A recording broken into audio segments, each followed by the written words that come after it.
And of course, Gail kicked us off with a good evening. Nancy chimed in with a bat hair day. We welcome Dave. And then it went downhill. Rick took over and led a dating night with Lori having to do a menage a twit with Rick and with Rich and Jim, and then followed with Tom and Patty, and of course Dave finishing it off. We then heard Rick take back the meeting for a short time and announce the ha-ha counter, which we then learned the term, and I wrote this down, belly groper, which... I'm going to grope Dave's belly now. I guess it's something, I mean, is that like...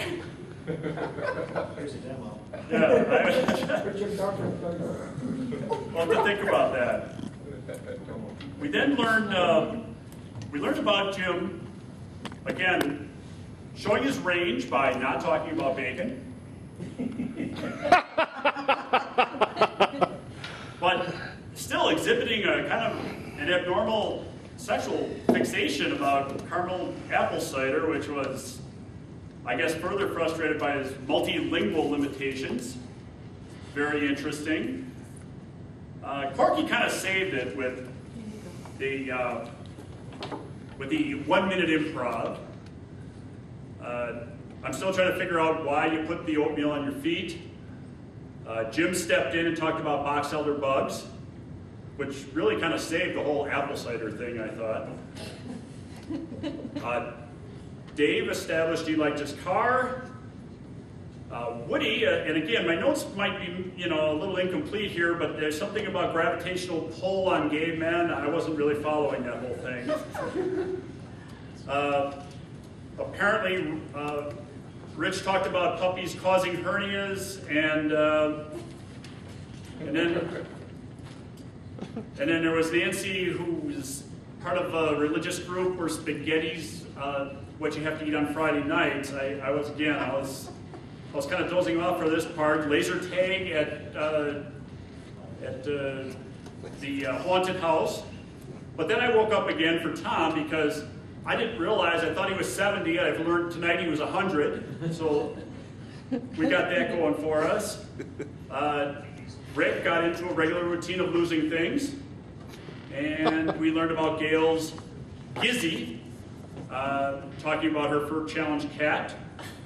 Patty did talk a little bit about Helmet in her discussions about pumpkins, and of course, who could forget my wonderful horsetail. And the corn. We were... All right. How am I doing on time? Oh, you're doing wonderful. This is harder than I thought it would be. It's the hardest thing you got to do. All right, well, we did get Absolutely. entertained by some really good speeches tonight. We got warmed up by Nancy, and we learned about stinky commercials and kind of a disturbing rendition of Mrs. Butterworth from Woody.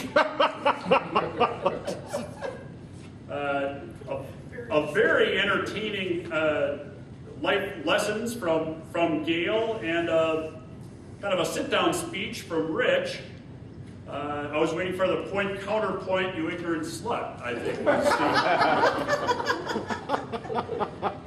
But I've got to back up here for a second because I almost forgot, I'm not picking on Lori, but I still don't know what Victoria's Secret is, and I've always wondered what it is. But she did talk for a long time about her underwear, and I don't know how I could even forget that. Oh, I'm sorry. After the speeches, we had Greg do Woody, we had Nancy do Andy, we had Rich do Jim, and of course, Gail did Lori.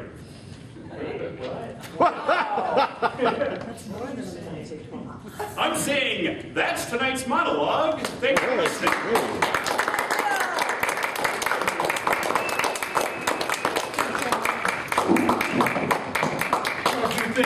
funny.